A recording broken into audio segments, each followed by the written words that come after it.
পেজের ক্যাটাগরি সঠিকভাবে যদি না হয় তাহলে কিন্তু আপনার যত ভিডিও ছাড়েন না কেন ভিউ আসবে না, শেয়ার আসবে না। ঠিক আছে, আপনাদেরকে আমি দেখাই, আমি ফেসবুকে যাইতেছি, ফেসবুকে যাই গেলাম, কি করলাম, এটা তো হচ্ছে প্রোফাইল, আমরা এখানে যাইয়া এখানে পেজে ঢুকে গেলাম।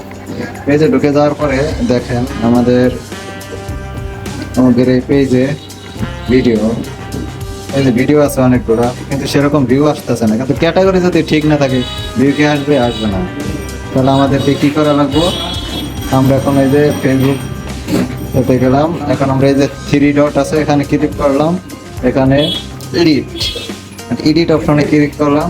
এডিট অপশনে ক্লিক করার পরে এই দেখেন এখানে এসে কি প্রোফাইল পিকচার, তারপরে এখানে এসে কি পাবলিক ফিগার দেওয়া আছে। ঠিক আছে, তারপর পাবলিক ফিগার মানে এটা ভিডিও সপ্তাহ সপ্তাহ, তারপর দেখলেন এক এক রকম ভিডিও, তাই এটা সঠিক ক্যাটাগরি আমরা দেবো।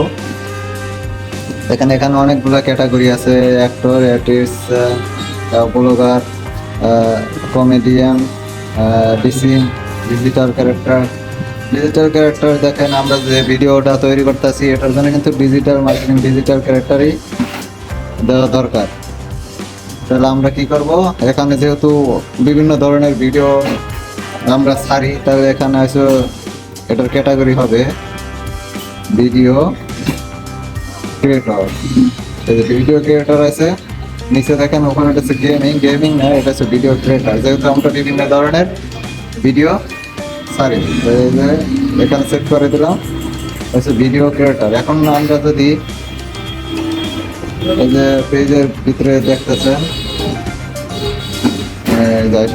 বিভিন্ন ধরনের কিন্তু এখানে ভিডিও ছাড়া হইতেছে, মানে কোন সময় কোন ভিডিও, আমরা সব ধরনের ভিডিও ছাড়ি, তার জন্য কিন্তু আমাদের এই ক্যাটাগরিটাই হয়েছে মেন। ঠিক আছে, ক্যাটাগরিটা হয়েছে মেন। এই ক্যাটাগরি এখন ঠিক করে দিলাম। দেখেন আর আপনি যে কোনো ভিডিও রিলস ছাড়েন না কেন, সেই ভিডিও কিন্তু অবশ্যই আপনার সবাই দেখবো, ভাইরালের সম্ভাবনা আছে। ঠিক আছে, এক এক ধরনের ভিডিও আছে, এটা কিন্তু আমাদের মন মতো ভিডিও করা, এক এক সময় এক একটা ভিডিও দেয়।